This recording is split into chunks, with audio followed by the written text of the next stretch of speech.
Hello বন্ধুরা, series decoder চ্যানেলের আরও একটি নতুন ভিডিওতে আপনাকে স্বাগতম। আমরা আজকে নিয়ে এসেছি মাউসের 18 এবং 19 নম্বর এপিসোডের বাংলা এক্সপ্লেন। তবে শুরুতেই ক্ষমা চেয়ে নিচ্ছি, প্রায় 1.5 মাস ধরে দেশে স্বৈরাচার বিরোধী আন্দোলন চলার কারণে এবং আমিও এই বৃহৎ আন্দোলনের একটা ক্ষুদ্র অংশ হওয়ার জন্য মাউসের ভিডিও আপলোড দিতে পারিনি। আশা করি সবাই ক্ষমা সুন্দর দৃষ্টিতে দেখবেন। আর জানিয়ে রাখি, এটা বাদে মাউসের আর মাত্র একটা ভিডিও আসবে, আর তার মাধ্যমে আমাদের মাউস সিরিজটা শেষ হয়ে যাবে। তো বেশি কথা না বলে চলুন আজকের ভিডিও শুরু করি। 18 নম্বর এপিসোডের শুরুতে আমরা বারিউম আর ডাক্তার লিকে দেখি। বারিউম ডাক্তার লিকে বলে ওজেড কারা, তারা কেন আমাকে আর ইউহানকে ছোটবেলা থেকে ফলো করতো, তারা কি কারণে আমার করা খুনগুলোর সকল এভিডেন্স নষ্ট করে দিত। ডাক্তার লি বলে আমি কিছুই জানি না। তখন বারিউম তার উপর রেগে গিয়ে বলে আপনি সব কিছুই জানেন, এখন সব আসল স্টোরি খুলে বলুন। তখন বাইরে কেউ একজন আসে, এজন্য বারিউম ডাক্তার লিয়ার হাত পা বেঁধে বাইরে বেরিয়ে এসে দেখে হংজু দাঁড়িয়ে আসে। সে বারিউমকে বলে একটা ইন্টারভিউ দিতে হবে। বারিউম বলে পরে সব কিছু দেবো, এখন একজন গেস্ট এসেছে, তার সাথে কথা বলতে হবে। তারপর বারিউম ঘরে গিয়ে দেখে ডাক্তার লি সেখান থেকে পালিয়েছে। এর একটু পরে আমরা দেখি হংজুর গাড়িতে করেই ডাক্তার লি পালাচ্ছে, মানে হংজুই গেছিল ডাক্তার লিকে বাঁচানোর জন্য। ডাক্তার লি হংজুকে বলে আমি আমার আস্তানায় একটা ছবি ফেলে এসেছি, সেটা যদি ওজেড পেয়ে যায় তাহলে আমার বিপদ হয়ে যাবে। এজন্য তারা চলে যায় ছবিটা খুঁজে দেখার জন্য। এদিকে কোমোসি ওই মেমোরির ভিডিও ফুটেজটা নিয়ে অনেকক্ষণ তদন্ত করে। তারপর বারিউম থানায় আসলে সে বারিউমকে অ্যারেস্ট করে বলে তাহলে তুই আসল খুনি। বারিউম একটু ঘাবড়ে যায়। তখন অন্য অফিসাররা বলে তোমার কাছে কি প্রমাণ আছে যে বারিউম খুন করেছে। তখন কোমোসি তার পকেট থেকে মেমোরিটা বের করতে গিয়ে দেখে সেখানে মেমোরি নেই। তখন কোমোসি আর একজন অফিসার যার নাম ছিল ডিটেকটিভ লি তাকে সন্দেহ করে। মূলত কোমোসির মতে এই ডিটেকটিভ লি হলো ওজেটের সদস্য, কিন্তু কোনোভাবেই কোমোসি প্রমাণ করতে পারে না। এদিকে বারিউমও জানতো না যে ডিটেকটিভ লি আসলে ওজেটের সদস্য কিনা, এজন্য সে রাতের বেলা লিয়ের বাড়িতে যায় তদন্ত করতে। তারপর বারিউম লিয়ের বাড়ি থেকে বের হতেই সেখানে কোমোসি চলে আসে। কোমোসি বলে তোকে মারার জন্য আমাকে সাসপেন্ড করা হয়েছে, এখন সব সত্যি কথা বলে দে, তা না হলে তোকে আমি খুন করে ফেলবো। তখন বারিউম বলে বংজি বিপদে ছিল, এজন্য আমি খাংসুদাককে হত্যা করেছি, কিন্তু বাকি খুনগুলো আমি করিনি। আমি পুলিশে ধরা দিয়ে দেবো, তবে দয়া করে আমাকে কিছুটা সময় দেন, কারণ সিকুককে যারা হত্যা করেছে তাদেরকে না ধরতে পারলে আমার শান্তি আসবে না। দয়া করে ততক্ষণ পর্যন্ত আমাকে সময় দেন। তখন কোমোসিও বারিউমকে ছেড়ে দিয়ে চলে আসে। তারপর কোমোসি বংজির কাছে যায়। কোমোসি বলে থানায় আমার সাথে দেখা করতে চাইছিল কেন। বংজি বলে আমাকে ছোটবেলায় রেপ করার পর ছোট একটা ছেলে আমাকে বাঁচানোর জন্য কাঁধে করে নিয়ে গেছিল, আমি সেই ছেলেটার পরিচয় বের করে ফেলেছি, ছেলেটার নাম হলো ইউহান। কোমোসি অবাক হয়ে যায়, এটা কিভাবে সম্ভব, একজন সাইকোপ্যাথের ভেতরে এত মানবতা কিভাবে থাকে। এজন্য কোমোসি আবারও নতুন করে ইউহানের কেস তদন্ত শুরু করে দেয়। এদিকে আমরা বারিউমকে দেখি। আমরা জানি বারিউম অর্থাৎ জায়ুনের একটা বোন ছিল যার নাম হলো জেহি।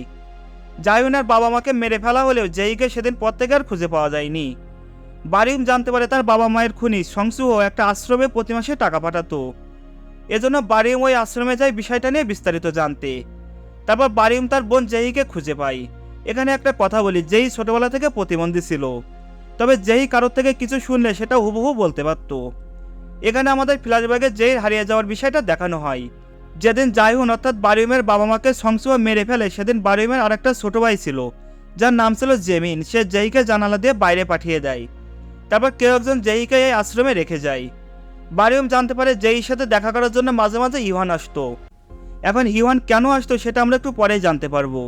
বারিউম জেহিকে বলে ইউহান তাকে কি বলতো। তখন জেহির মাধ্যমে বারিউম জানতে পারে ইউহান গোপনে তদন্ত করে ওজেড সংগঠনকে নিয়ে সবকিছুই জানতে পেরেছিল। এছাড়া বারিউমের যে আসল সাইকো কিলার সেটা ইউহান জানতো, এজন্য সে ডাক্তার লিয়ের সাথে মিলে বারিউম আর ওজেড সংগঠনের সকল মুখোশ খুলে দিতে চাইছিল, কিন্তু তার আগেই কোমোসি ভুল করে ইউহানকে মেরে ফেলে। এদিকে কোমোসি ইউহানকে নিয়ে তদন্ত করতে গিয়ে বুঝে যায় আসলে ইউহান খুনি না, তবে কোমোসি এটাও বুঝে যায় সিকুকের ওপর প্রথম যখন হামলা হয়েছিল তখন বারিউম যে স্টেটমেন্ট দিয়েছিল সেটা পুরোটাই মিথ্যা ছিল। অন্যদিকে বংজের মনে পড়ে সে ফাদার কোকে মেরে ফেলার সময় খুনির হাতে ছুরি দিয়ে একটা আঘাত করেছিল, এজন্য সে বারিউমের বাড়িতে যায় চেক করতে, তখন বারিউম ঘুমিয়েছিল। বংজি বারিউমের হাত চেক দিতে গিয়ে দেখে তার হাতে একটা বড় কাটার দাগ ছিল। বংজি মারাত্মকভাবে ভয় পেয়ে যায়। তারপর সে চলে আসতে গেলে বারিউম তার হাত আটকে ধরে, আর এখানে 18 নম্বর এপিসোড শেষ হয়ে যায়। 19 নম্বর এপিসোডের শুরুতে আমরা সিজনকে দেখি। জিওন তার সাথে দেখা করতে যাই। মূলত এখানে আরেকটা ঘটনা ঘটে যায়। আগের এপিসোডে আমরা দেখেছিলাম হংজু আর ইউহানের ছেলের দেখাশোনার চাকরি জিওন নিয়েছিল, তো হঠাৎ করে একদিন রাস্তা থেকে বাচ্চাটাকে ডিটেকটিভ পার্কের পাগল স্ত্রী চুরি করে নিয়ে আসে। তারপর পার্ক বাচ্চাটাকে ফিরিয়ে দিতে গিয়ে জানতে পারে এটা ইউহানের বাচ্চা। এজন্য সে জিওনকে বলে আমার মেয়েকে সিজন মেরে ফেলেছিল, আমি তার কবরটাও খুঁজে পাইনি, তুমি সিজনকে বলো তার কবরের খোঁজ দিয়ে দিতে, তাহলে আমি বাচ্চাটাকে ফেরত দিয়ে দেব, না হলে মেরে ফেলবো। এজন্য জিওন সিজনকে বলে কবরটা কোথায় বলে দিতে, তা না হলে পার্ক তোমার নাতিকে মেরে ফেলবে। কিন্তু হেডহান্টার সিজন এখানে যে উত্তরটা দেয় সেটা শুনলে আপনার মাথা ঘুরে যাবে। মূলত এটাই হলো এই সিরিজের আসল টুইস্ট। সিজন বলে আমার তো কোনো নাতি নেই, ইহান তো আমার ছেলে না, আমার ছেলে হলো বারিউম। আর এখানে ফ্ল্যাশব্যাকে আমরা একটা সিন দেখি, ইহান যখন হাসপাতালে ছিল তখন জিওন ইহানকে ধরে কাঁদতে কাঁদতে বলে আমাকে ক্ষমা করে দিও, আমি যদি বারিউমকে তোমার পরিবারের কাছে দিয়ে তোমাকে না নিয়ে আসতাম তাহলে তুমি আর তোমার পরিবার অনেক সুখে থাকতে।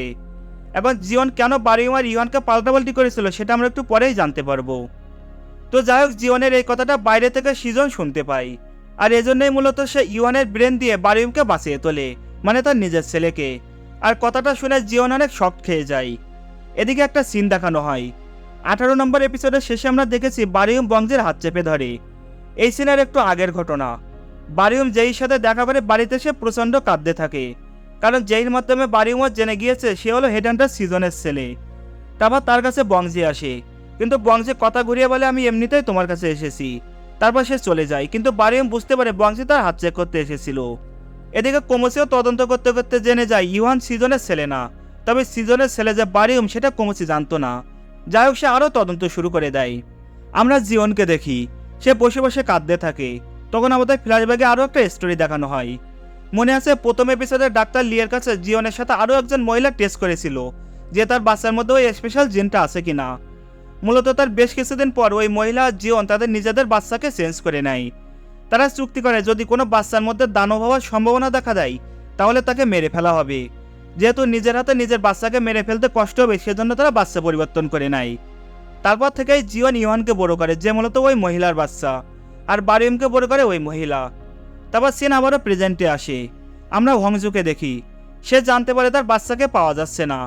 তখন পার্ক তার কাছে গিয়ে বাচ্চাটাকে ফেরত দিয়ে আসে। তারপর হংজু সিজনের সাথে দেখা করতে যায়।